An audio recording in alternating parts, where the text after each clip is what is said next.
Everyday கிட்ஸுக்கு பிடிச்ச மாதிரியான லஞ்ச் பேக் பண்ணுறது ஒரு பெரிய டாஸ்க் தான். இன்றைக்கி கிட்ஸுக்கு பிடிச்ச மாதிரியான காயின் பராத்தா தான் நான் ப்ரிப்பேர் பண்ணியிருக்கேன். இது ரொம்ப ஈஸியாக குவிக்காக ப்ரிப்பேர் பண்ணிடலாம். ஒரு சைடு பொட்டேட்டோவை க்யூபாக கட் பண்ணி பாயில் பண்ணிக்கோங்க. இன்னொரு சைடு சாஃப்டாக மாவு பிசைஞ்சு வச்சுக்கோங்க.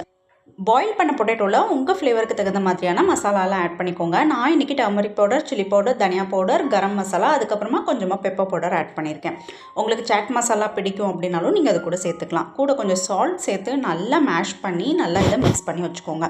கையிலேயே நல்லா பிசைஞ்சிங்கன்னா மட்டும்தான் உங்களுக்கு மசாலா எல்லா பொட்டேட்டோலையும் நல்லா கோட்டாகி வரும். இதில் நீங்கள் சில்லி பவுடருக்கு பதிலாக சில்லி ஃப்ளேக்ஸ் கூட ஆட் பண்ணிக்கலாம். ஃபைனாக சாப் பண்ண கொரியாண்டர், கறி லீவ்ஸ் கூட நீங்கள் ஆட் பண்ணலாம். மாவு வந்து சப்பாத்திக்கு 2 சப்பாத்தி செய்கிற அளவுக்கான மாவு எடுத்துக்கோங்க. அதை நல்லா நீட் பண்ணிக்கோங்க.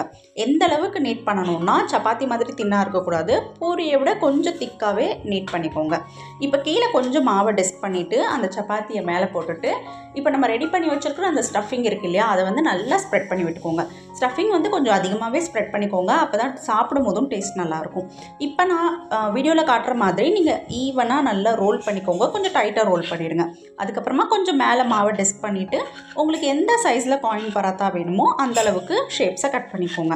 இது வந்து பார்த்திங்கன்னா ஒரு மீடியம் சைஸ் காயின் பராத்தா வரும். இதை விட குட்டியாக கூட நம்ம செஞ்சுக்கலாம். இப்போ ப்ரிப்பேர் பண்ணியிருக்கிற டோ எடுத்து அப்படியே லைட்டாக மேலே ப்ரெஸ் மட்டும் கொடுத்துக்கோங்க. கொஞ்சம் திக்காக இருந்தால் தான் இந்த காயின் பராத்தாஸ் நல்லாயிருக்கும்.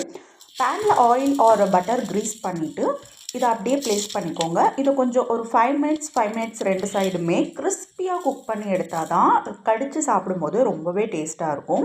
ஸோ 2 சைடுமே ஒரு கோல்டன் ப்ரௌன் வர்ற அளவுக்கு ஸ்லோ குக்லேயே நல்லா குக் பண்ணி எடுத்துக்கோங்க. இப்போது சம்மர் கிளாஸஸ் வந்து பாப்பாவுக்கு மட்டும்தான். ஸோ அவங்களுக்கு மட்டும்தான் நான் லஞ்ச் பேக் பண்ணுறேன். ஒரு ஸ்நாக் பார்த்திங்கன்னா குட்டி குட்டி பிபி பிஸ்கெட், அப்புறம் பொட்டுக்கடலை, கொஞ்சம் பிஸ்தா, 1 ஸ்பூன் அளவுக்கு ரேசன்ஸ் வச்சுருக்கேன்.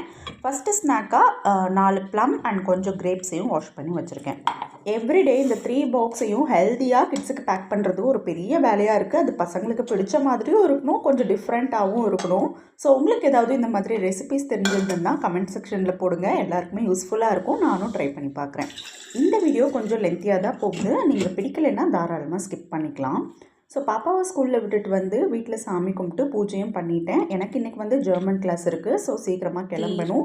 பிரேக்ஃபாஸ்ட்டு சாப்பிட்டுட்டு பேக் எடுத்துக்கிட்டு கிளம்பியாச்சு. நான் டோரில் வந்து இந்த மாதிரி ஒரு குட்டி விநாயகர் ஸ்டிக் பண்ணியிருப்பேன். எப்பயுமே கிளம்பும்போது அவர் தொட்டு கும்பிட்டுட்டு தான் கிளம்புவேன். ஸோ சிட்டி சென்டரில் தான் பார்த்திங்கன்னா எனக்கு ஜெர்மன் கிளாஸ் நடக்குது. ஸோ அப்படியே வாக் பண்ணியே போயாச்சு. வாக் வந்து பார்த்திங்கன்னா ஒரு 20 to 25 மினிட்ஸ் ஆகும். இதான் எங்களோட ஜெர்மன் கிளாஸ். நான் கிளாஸ் அட்டென்ட் பண்ண போகிறேன். இவ்வளோ நேரம் இந்த வீடியோ பொறுமையாக பார்த்தவங்க எல்லாருக்குமே ரொம்ப நன்றிகள். தேங்க்ஸ் ஃபார் வாட்சிங்.